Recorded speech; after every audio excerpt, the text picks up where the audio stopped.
Every sunrise they come. Even though I can hear them approach, it's not like they try to be quiet. I'm never fast enough to flee.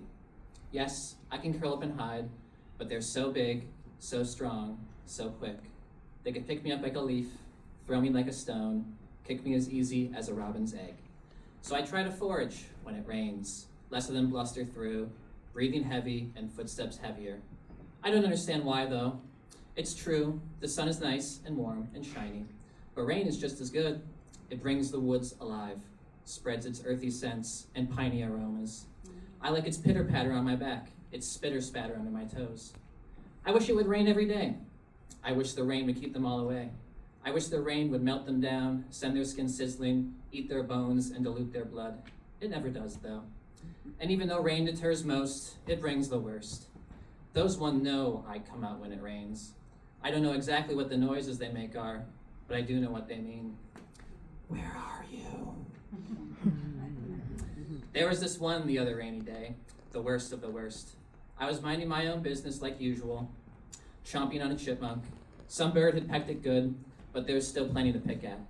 Don't get me wrong, I normally go for greens, but if I hadn't had red in a little while and a careless flyer loses its grip, it makes my whole morning.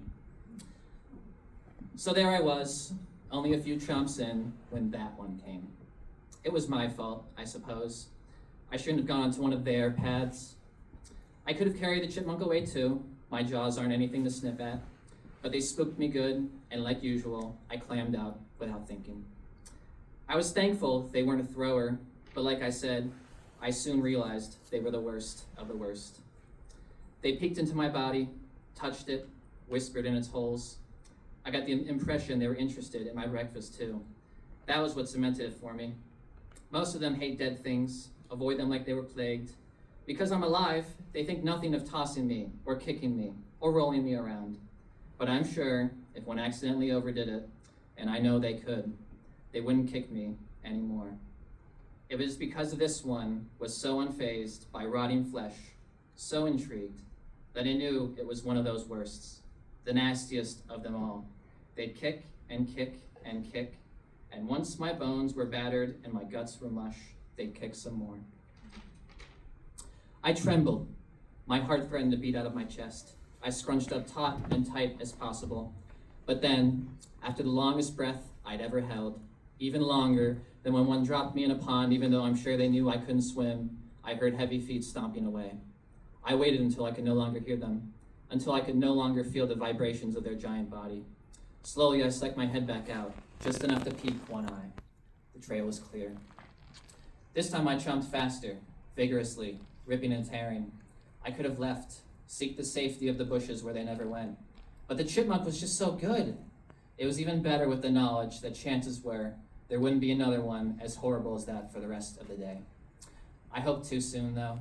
They came back, and not just once, not just twice, but 3 times they returned. To this day, I don't know what they were doing. They didn't touch me, didn't touch my food.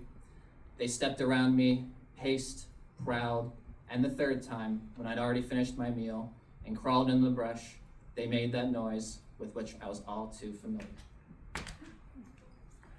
I got some pictures and... I'm sorry.